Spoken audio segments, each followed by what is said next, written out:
Hello, vintage outboard motor fans. This is T-Mike here in South Louisiana, and I'm making another video today. This video is going to be on how to test a vintage outboard motor condenser. Okay, and not only is it going to be how to test it, I'm going to try to explain to you what a condenser is in relation to a vintage outboard motor, all right, and how a condenser works, what is its function in the ignition magneto, and then how to test the condenser. I'm going to give you two ways on how to test your condenser, and the last way I give you is going to be the best. So if everybody's ready, here we go. All right, so the first question is, what is a condenser? All right, so in my quest to make a video on everything you would need to know to work on a 1940s, 50s, 60s, and 70s vintage outboard motor, one of the biggest questions I always get is about the spark and about how to test a condenser. So I'm going to tell you what a condenser is. This is an example of a condenser on a typical Magneto for 40s, 50s, and 60s Johnson and Evinrude outboard motor. This is the condenser, and a condenser is actually a capacitor. In the early years they called them condensers, then they changed the name to capacitor, and this is an example of a capacitor. So these are the condensers that we use, all right. They are located on the magneto. Here's an example of a typical magneto. The condenser is located right here. It has a lead that comes off of it that terminates on the terminal where the coil terminates. All right, so that's the location on the magneto. And the condenser is simply a coil of aluminum foil type material. I cut this one open to show you the inside of it. It's just it's a passive device with just a coil of aluminum foil with a wire coming out of it. Okay, so that's what a condenser is. All right, now let's talk about what the condenser does, the function of the condenser. So the function of the condenser, to keep it in simple layman terms, the function of the condenser is, I'm going to put a drawing up now of the diagram of the ignition magneto system, and you can see the condenser is put in line with the wiring from the coil out to the spark plug, and the condenser is placed right before the breaker points, and the lead is terminated to ground. All right, so what the condenser does, it takes that spark signal going out to the spark plug and it condenses it because of the value measured in microfarads, drains a certain amount of that spark signal out and makes it resonates the signal to be the right and proper level, not to burn the points and create damage, but to create the spark.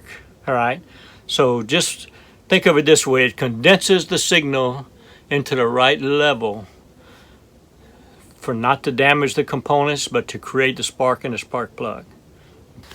All right, so now that we know what a condenser is and how a condenser works, let's talk about testing it. I'm going to give you two ways to test it. First way is with a simple analog meter. Okay, we're going to measure the capacitance of that condenser. This meter does not measure microfarads, but I can show you a simple way to do it to tell if it's good or not. So plug your meter, your leads into the common and into the ohmage leads. All right, set your meter on the 1K scale and then short your leads together to create a loop, and then take the zero adjust knob and adjust it in to zero it out. to 0 ohms. Okay? Now, there's a 1.5 volt battery in here that is connected to these 2 leads. So this condenser or capacitor discharges that battery. That's what it does. So if you take one lead and plug it to here and then touch the other lead, the meter is going to deflect. It's going to deflect a very small amount. It's going to discharge that battery and come back. It's not going to read microfarads. If the condenser was shorted, it would go all the way to 0 ohms. So you know you have a shorted condenser. It's not good. If it didn't move at all, it's open. Okay, so what we're looking for is just a little bump in the meter. See if we can do that. You saw that little bump? Just very minute bump. Now if you want to test it again, you have to discharge the condenser by touching the lead to the condenser. Okay, touch it to it, come back. Now let's see if we can see that little bump again. Saw it? A little bitty bump. All right. Kind of a primitive test. Most people have an analog meter, and if you look for a short or no bump at all would be bad. A little bump is good. Doesn't give you microfarads. But you know what does give you microfarads? Is a meter like this. This is the final solution and the best way to test it. This is a capacitance meter, and I found mine on eBay for $23. It is a Honeytech A60 13L capacitance meter. It measures microfarads. I highly recommend you get one. For the cost, it's not a lot, and you can accurately test a capacitor.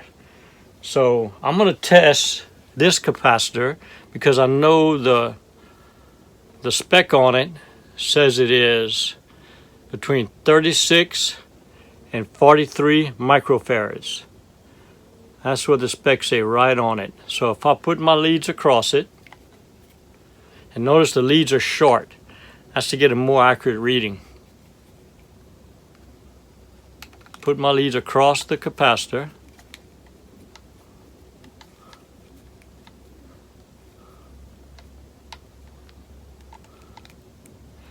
And turn it on to the 20 or the 200 volt scale. I get 41 microfarads, which is between 36 and 43. 41 microfarads. That's how you test a capacitor. Okay. Now, let's test our condenser. All right. Take one lead, put it to the chassis. Take the other lead, put it to the only lead they have. All right. And look at the reading. I'm going to have to bring it down to 2 on the 2 microfarad scale. It measures 0.309 microfarads. That's that little bump you were seeing on the analog meter, 0.309. All right. If it was shorted, you'd see a overload.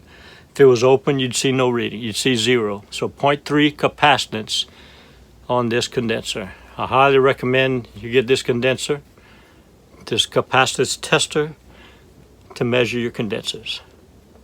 Great. All right, hope y'all enjoyed the video on how to test a condenser. So in summary, you have 2 ways to test them. One is an analog meter, looking for that little bump. All right. The other way is to buy the digital capacitance meter to measure the exact value of it in microfarads. All right. So there's your 2 ways to test. Hope y'all enjoyed the video. See y'all next time. I hope y'all enjoyed the video. Here at T Mike's Vintage Outboards, we're doing it 1 motor at a time. Please click on subscribe.